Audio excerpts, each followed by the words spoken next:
Alright, let's dive into something that's been on my mind lately, a story that's both heartbreaking and eye-opening. Imagine this, a remote Aboriginal community in Australia, a place called Baniyala, where a 13-year-old boy casually asks you to guess the color of his coffin. Yeah, you heard that right. Not his favorite footy team or what he wants for dinner, his coffin.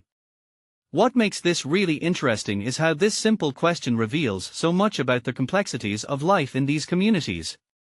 It's not just about the boy's matter-of-fact attitude, it's about the layers of history, culture, and systemic issues that brought us here. Personally, I think this story is a wake-up call. It's easy to talk about statistics and policies, but when you hear a kid planning his own funeral like it's no big deal, it hits different. This isn't just a story about one boy, it's a reflection of the broader struggles Indigenous Australians face.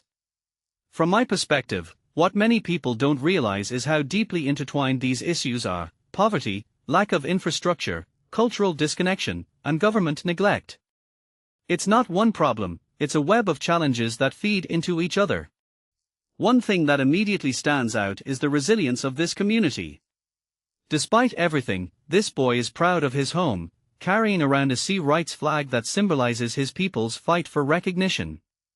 That flag isn't just a piece of cloth, it's a statement of identity and resistance. But here's the thing, resilience shouldn't be the only thing these communities have to rely on. They shouldn't have to be resilient because the system is failing them.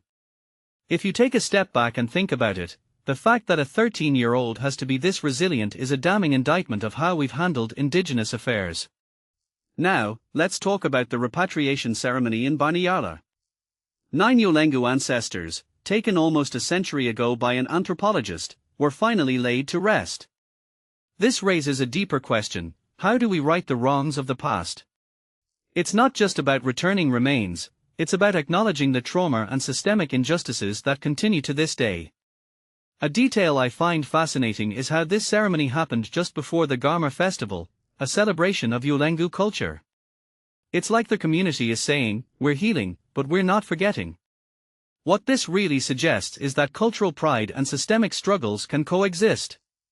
The Yulengu people are strong in their identity, but their lives are harder, shorter, and poorer because of policies that don't listen to them.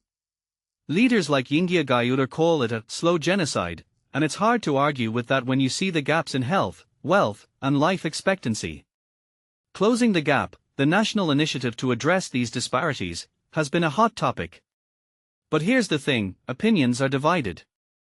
Some call it corrupt, others say it lacks accountability, and some want to refocus its approach. In my opinion, the problem isn't just the initiative itself, it's the mindset behind it. We're treating Indigenous communities like problems to be solved instead of partners to collaborate with. What many people don't realize is that these communities have their own solutions, they just need the resources and autonomy to implement them. If we're serious about closing the gap, we need to stop talking at Indigenous people and start listening to them. This brings me back to that boy in Baniyala. His coffin will be white, his little sisters will be green. These aren't just colors, they are reminders of the urgency of the situation. We can't keep failing these kids. We can't keep failing these communities. So, here's my closing thought: what if we stopped seeing Indigenous issues as their problem and started seeing them as our collective responsibility? Because until we do, kids will keep planning their funerals instead of their futures. And that's not just their loss, it's ours too.